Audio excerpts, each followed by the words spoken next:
अब आप लोगों की जो गोले दर्पण चल रहा था और गोले दर्पण से संबंधित कुछ परिभाषाएं आपकी चल रही थी, तो उन्हीं परिभाषाओं में अब हमारे पास कुछ परिभाषा इसकी रह गई थी। अब उन परिभाषाओं को हम ले लेते हैं। तो हमारे पास इस ऑफिस में आता है मुख्य फोकस। क्या आता है हमारे पास? मुख्य फोकस। तो हमारे पास एक परिभाषा है इसमें, मुख्य फोकस। मुख्य फोकस, तो हमारे पास ये परिभाषा आ चुकी है मुख्य फोकस की। अब मुख्य फोकस क्या होता है? हमारे पास चाहे तो दर्पण हमारे पास अवतल है या दर्पण हमारे पास उत्तल है, तो दोनों के लिए हमारे पास एक ही परिभाषा है। तो हमारे पास ये कोई हमारे पास अवतल दर्पण है, ये हमारे पास मुख्य अक्ष थी, ये हमारे पास ध्रुव था, ये हमारे पास वक्रता केंद्र। अब हमने क्या किया, मुख्य फोकस के लिए हमारे पास समांतर किरणें गई, ये समांतर किरणें जा रही हैं,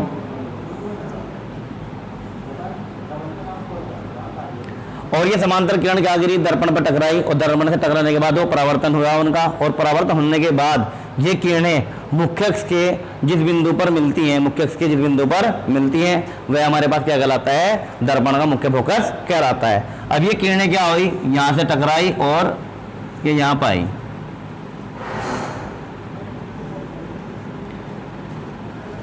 ये किरणें, यानी हमारे पास मुख्य से समांतर किरणें चली और दर्पण पर टकराई, टकराने के बाद परावर्तित हुई वहां पर, और परावर्तित होने के बाद वो मुख्य से इस बिंदु पर क्या करती हैं? मिलती हैं। तो ये बिंदु हमारे पास क्या कहलाता है? मुख्य फोकस कहलाता है। तो ये परिभाषा इसकी हो जाती है। कोई भी हमारे पास दर्पण है, उस दर्पण पर जो हमारे पास समांतर किरणें गई और समांतर किरणें वो दर्पण पर टकराई और टकराने के बाद वहां से परावर्तित हुई, और परावर्तित होने के बाद हमारे पास मुख्य अक्ष के जिस बिंदु पर मिलती हैं वो हमारे पास वो बिंदु क्या कहलाता है? दर्पण का मुख्य फोकस कहलाता है। तो हमारे पास इसकी परिभाषा आप लोगों को लिखनी है, परिभाषा में बोल देता हूँ, आप परिभाषा को नोट करेंगे, या तो आप साथ साथ नोट करें या आप लोग बाद में कई बार देखने के बाद इसको आप नोट कर सकते हैं।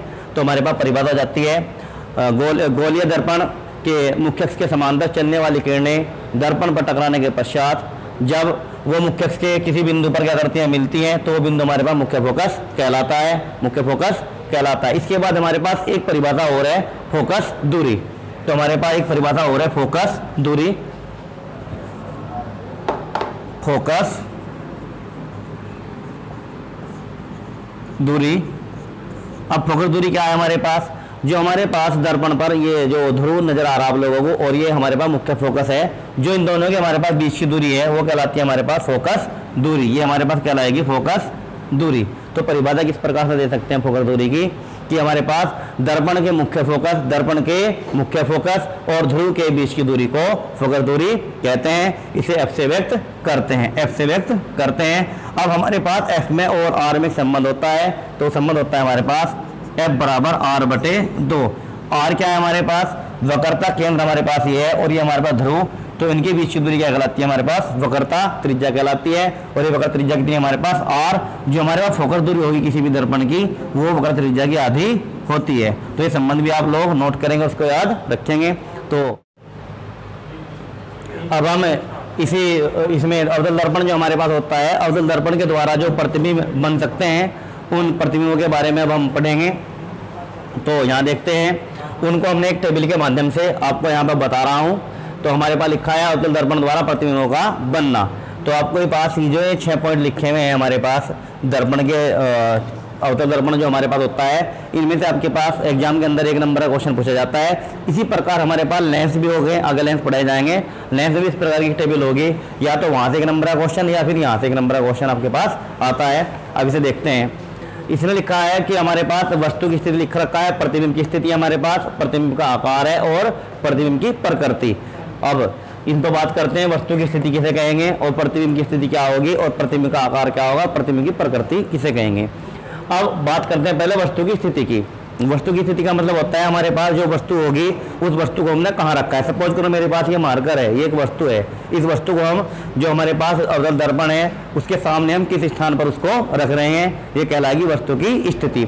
अब उसके बाद जब इसका प्रतिबिंब बनाएगा, इसके बाद दर्पण के द्वारा जो उसका प्रतिबिंब बनेगा वो कहलाएगी प्रतिबिंब की स्थिति।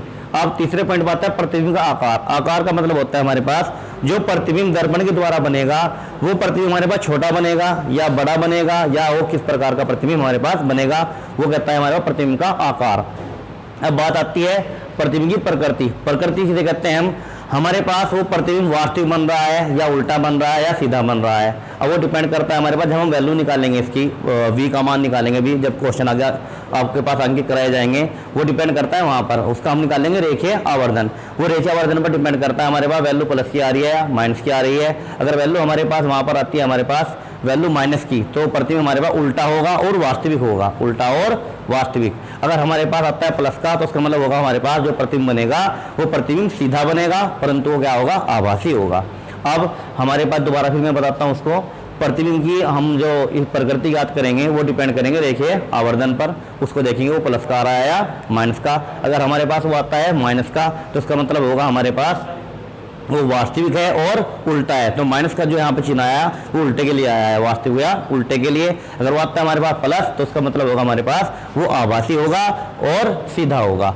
अब बात करते हैं पहले वाले पॉइंट की। अगर हमारे पास वस्तु कहाँ रखी हो, अनंत पर हो, वस्तु क्या हो, अनंत पर हो। अनंत का मतलब हमने कह दिया कि दर्पण के सामने हमने क्या मान लिया, अनंत किसे कहते हैं हम, जो हमारे पास काफी दूर वस्तुएं रखी जाती हैं उनको हम अनंत पर मानते हैं। जिस प्रकार चंद्रमा को मान लिया हमने, या हमने किसी ग्रह को मान लिया, तो वे वस्तुएं हम क्या कहेंगे, ये अनंत पर है। तो हमारे पास पहला ऑप्शन कि वस्तु कहाँ रखी है, हमारे पास अनंत पर रखी है। जब वस्तु अनंत पर रखी हुई होगी तो उसका जो प्रतिबिंब बनेगा वो प्रतिबिंब कहाँ बनेगा, उसका फोकस एफ पर बनेगा। और फोकस एफ को हमने तुम्हें भी बताया, एफ का है यहाँ पर मुख्य फोकस है। और मुख्य फोकस क्या होता है, जो हमारे पास किरणें समांतर आएगी कहाँ पर, दर्पण पर गिरेगी, दर्पण पर गिरने के बाद वो मुख्य को क्या करती है, जिस बिंदु पर प्रतिच्छेद करती है वो हमारे पास क्या कहलाता है, मुख्य फोकस कहलाता है। तो ये हमारे पास प्रतिबिंब कहाँ बनेगा, फोकस पर बनेगा। और वो जो प्रतिबिंब हमारे पास बनेगा वो क्या बनेगा, बहुत छोटा बनेगा। वस्तु काफी बड़ी थी, प्रतिबिंब क्या बनेगा, उसका बहुत छोटा बनेगा। लेकिन जो प्रतिबिंब बनेगा वो प्रतिबिंब हमारे पास वास्तविक होगा और उल्टा होगा। ये हमारे पास पहली कंडीशन है। पेपर पे प्रश्न कैसे पूछा जाता है कि वस्तु हमारे पास अनंत पर है तो उसका आकार कैसा होगा, तो उसका आकार कैसा होगा, अत्यंत छोटा होगा। या ये पूछ सकता है कि वस्तु हमारे पास अनंत पर रखी हुई है तो उसकी प्रकृति कैसी होगी, तो आप कहोगे वास्तविक और उल्टी होगी। ठीक, वो उल्टा तरफ से पूछ सकता है कि हमारे पास वस्तु कहाँ पर रखी है, अनंत पर रखी है, तो प्रतिबिंब उसका कहाँ बनेगा, तो प्रतिबिंब कहाँ बनेगा, फोकस एफ पर बनेगा। या ऐसा पूछ सकता है अगर हमारे पास कोई प्रतिबिंब फोकस एफ पर बनता है तो वस्तु की स्थिति क्या होगी, आप कहोगे वस्तु की स्थिति उसकी अनंत पर होगी। यानी प्रश्न को सीधा ही पूछ सकता है और प्रश्न को उल्टी तरफ से भी आपको पूछा जा सकता है। अब नंबर 2 आता है वक्रता केंद्र सी से दूर। जो हमारे पास वक्रता केंद्र है सी, वक्रता केंद्र की परिभाषा बताई थी मैंने, सी बताया था क्या होता है हमारे पास। तो जो हमारे पास वक्रता केंद्र सी है, वक्रता केंद्र सी क्या आता है, जिस खोखले गोले से हमने दर्पण को काटा था तो हमारे पास जो उसकी हमारे पास केंद्र था वो केंद्र हमारे पास वक्रता केंद्र था। तो हमारे पास वक्रता केंद्र जहाँ हमारे पास वस्तु रखी है वो वक्रता केंद्र सी से काफी दूरी पर रखी है। तो हमारे पास जो प्रतिबिंब बनेगा उसका वो फोकस एफ और वक्रता केंद्र सी के बीच में बनेगा। यानी जो हमारे पास सी है वक्रता केंद्र और फोकस उसका एफ है, उन दोनों के बीच में हमारे पास प्रतिबिंब बनेगा। और वो प्रतिबिंब क्या बनेगा, छोटा बनेगा। और कैसा बनेगा, वास्तविक व उल्टा बनेगा। उसके बाद हमारे पास नंबर आता है 3rd, यदि हमारे वो जो हमारे पास वस्तु है रखी हुई वो वस्तु कहाँ रख दें, हम वक्रता केंद्र सी पर रख दें, वक्रता केंद्र सी पर रख दें, तो प्रतिबिंब कहाँ बनता है उसका, प्रतिबिंब वक्रता केंद्र सी पर ही बनेगा और वस्तु के बराबर बनेगा। सपोज करो वस्तु की लंबाई हमारे पास 6 सेंटीमीटर है तो प्रतिबिंब की लंबाई भी 6 सेंटीमीटर ही आएगी।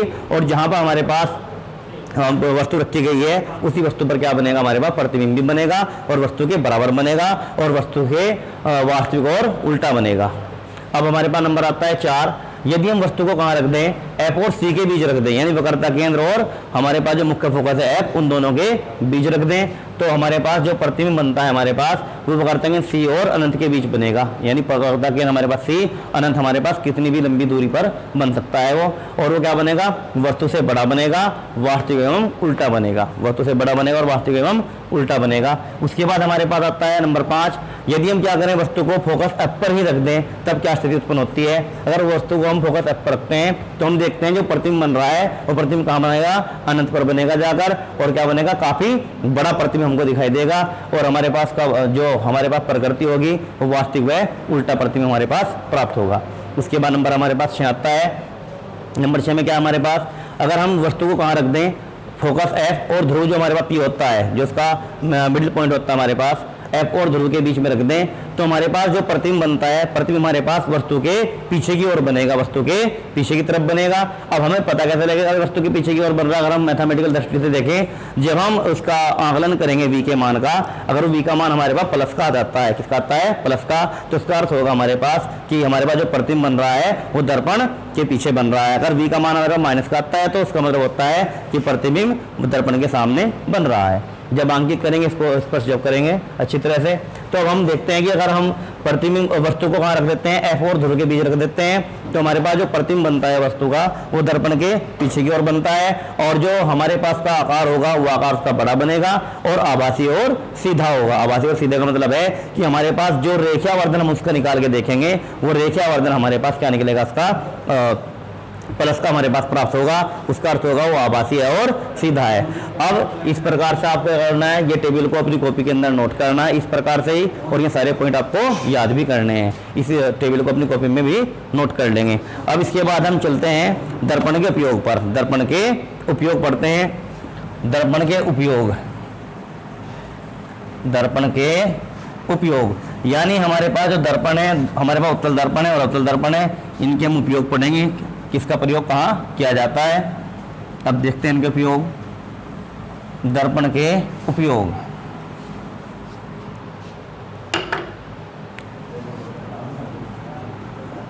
दर्पण के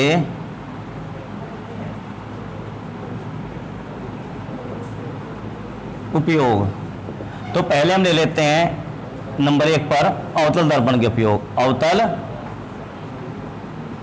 दर्पण के उपयोग, और अवतल दर्पण के उपयोग में नंबर 1 जो हमारे पास अवतल दर्पण होता है, इसका हम कहाँ कहाँ प्रयोग करते हैं। अब उस अवतल दर्पण के बारे में हम पढ़ते हैं।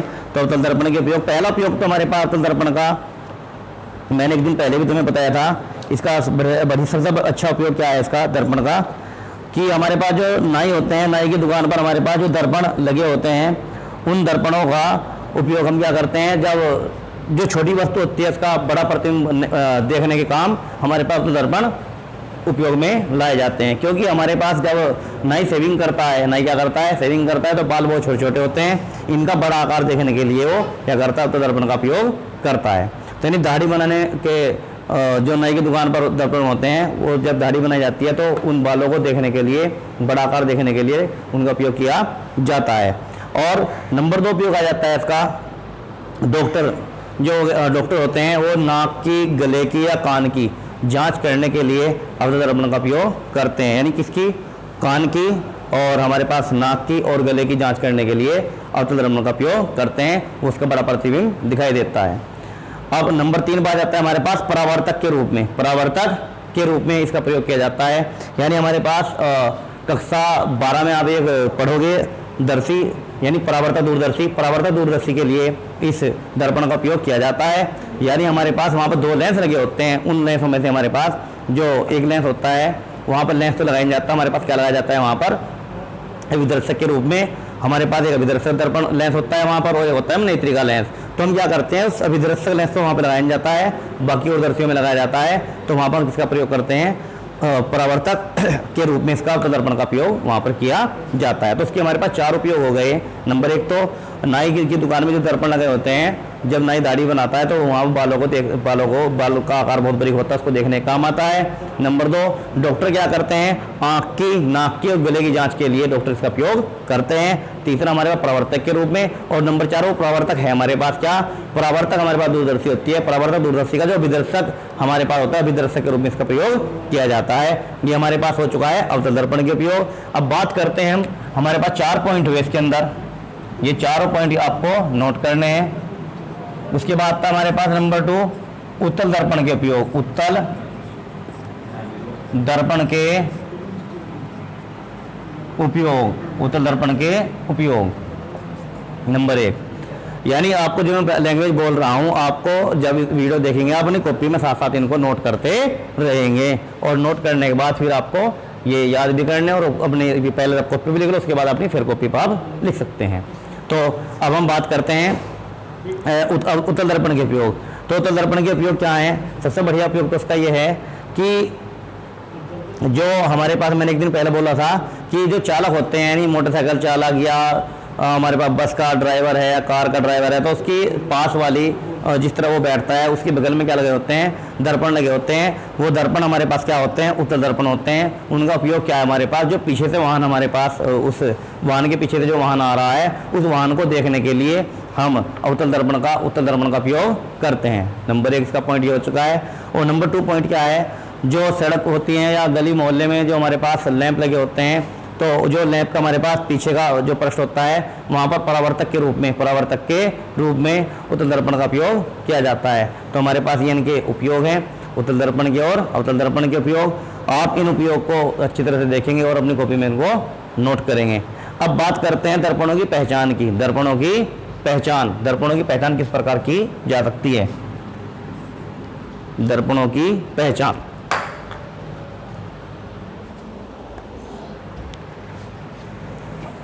दर्पणों की पहचान, तो दर्पण की पहचान करने के लिए हमारे पास 2 उपाय हैं। दर्पण की पहचान, तो दर्पण की पहचान के हमारे पास 2 विधियां हैं हमारे पास देखने के, यानी 2 उपाय यहाँ कर सकते हैं। उसके आधार पर हम दर्पणों को बता सकते हैं। नंबर 1 है हमारे पास स्पर्श करके। अगर हम स्पर्श करके देखें तो उनसे भी हमें पता लग जाता है। दूसरा है हमारे पास प्रतिबिंब देखकर।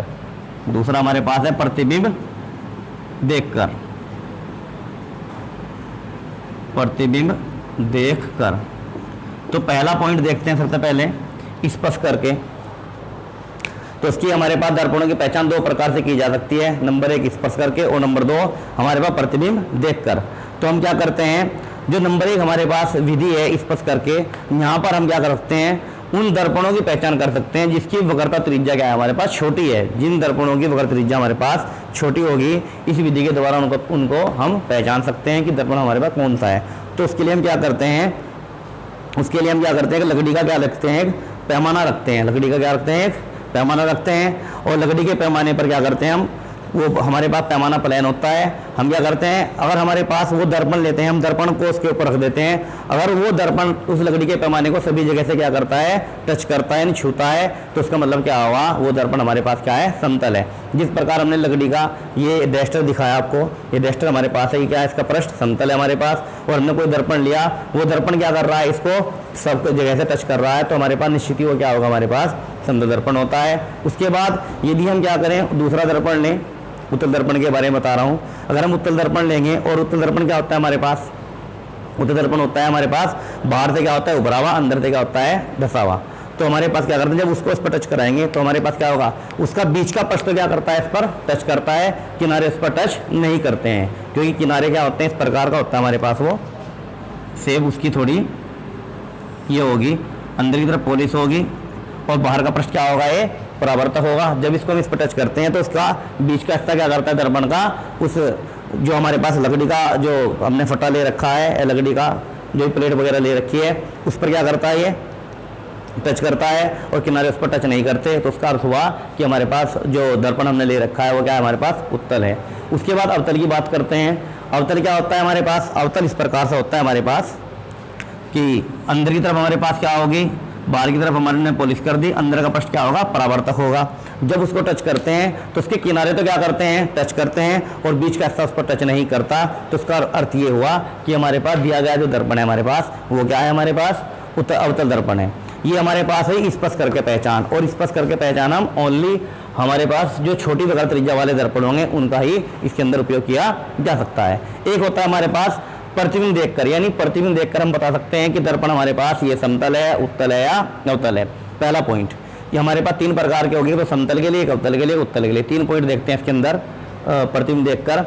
यदि हम कोई वस्तु लें और उसका प्रतिबिंब समतल दर्पण के द्वारा देखें, जब हम समतल के दर्पण के द्वारा किसी प्रतिबिंब को, किसी वस्तु के प्रतिबिंब को देखते हैं, तो जो प्रतिबिंब हमारे पास बनता है, उस प्रतिबिंब की हमारे पास जो ऊंचाई होती है, यानी जो लंबाई होती है, उसी आकार की रहती है। चाहे हम उसके दर्पण से, हम उसके नज़दीक से देखें या दूर से देखें, दर्पण की अगर हमारे पास उसके द्वारा बना प्रतिबिंब की लंबाई में कोई परिवर्तन नहीं होता, तो उसका अर्थ होता है हमारे पास वो दर्पण कैसा है, समतल है। दर्पण कैसा है, समतल।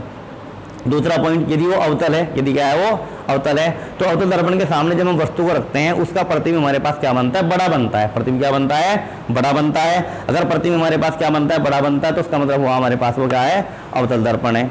तीसरा पॉइंट, यदि हम जब वस्तु को क्या करते हैं, हम उत्तल दर्पण के सामने रखते हैं तो वस्तु का जो प्रतिबिंब होगा हमारे पास वो छोटा बनता है। प्रतिबिंब क्या बनता है, वो छोटा बनता है। यदि हम क्या करते हैं, छोटा बनेगा, सीधा बनेगा, छोटा सीधा और सीधा बनता है, तो इसका अर्थ हुआ हमारे पास वो हमारे पास दर्पण क्या है, उत्तल दर्पण है। दोबारा भी सुन लेंगे एक बार। यदि हम क्या करें, समतल दर्पण अगर हमारे पास होगा तो प्रतिबिंब हमारे पास क्या बनेगा, उतनी लंबाई का बनेगा। यदि हमारे पास वस्तु को चाहे हम पीछे हटा कर रख दें, उसके नज़दीक से रख दें, तो वस्तु के प्रतिबिंब में कोई परिवर्तन नहीं होता, वस्तु की बराबरी वो बनता है। उसके बाद हमारे पास अगर वो उत्तल है तो हमारे पास उसका प्रतिबिंब क्या बनेगा, छोटा बनेगा और सीधा बनेगा। यदि हमारे पास वो अवतल है तो प्रतिबिंब क्या बनता है, उसका बड़ा बनता है। तो हमारे पास इस आधार पर हम ये निर्णय ले सकते हैं कि हमारे पास कौन सा दर्पण है। तो इसके बाद एक परिभाषा हो रही है हमारे पास, रेखीय आवर्धन।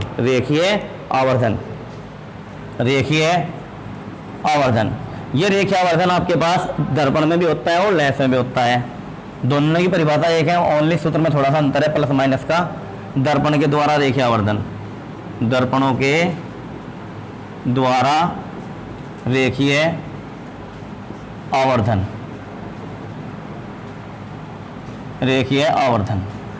यानी मेन परिभाषा क्या है हमारे पास, रेखीय आवर्धन की। इन दर्पण से रेखीय आवर्धन की परिभाषा क्या बनेगी, रेखीय आवर्धन को क्या करते हैं, हम एम से रिप्रेजेंट करते हैं और एम का फार्मूला बन जाता है हमारे पास प्रतिबिंब की लंबाई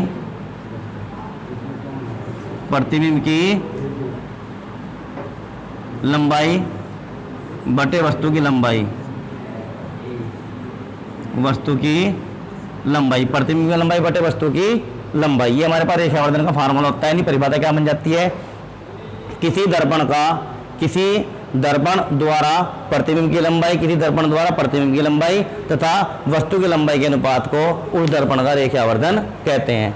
किसी दर्पण द्वारा प्रतिबिंब की लंबाई और वस्तु की लंबाई के अनुपात को उस दर्पण का रेखीय आवर्धन कहते हैं, इसे एम से व्यक्त करते हैं। तो हमारे पास दोबारा एक बार फिर परिभाषा रिपीट कर देता हूं मैं, दर्पण द्वारा प्रतिबिंब की लंबाई और वस्तु की लंबाई के अनुपात को दर्पण का रेखीय आवर्धन कहते हैं, इसे m से व्यक्त करते हैं। तो m का फार्मूला हो जाएगा हमारे पास m बराबर प्रतिबिंब की लंबाई बटे वस्तु की लंबाई। यानी हम इसे कह देते हैं प्रतिबिंब की लंबाई को i और वस्तु को बोल देते हैं o। यानी i का मतलब है यहाँ पर इमेज और o का मतलब है हमारे पास यहाँ पर वस्तु यानी ऑब्जेक्ट, यानी i बटे o।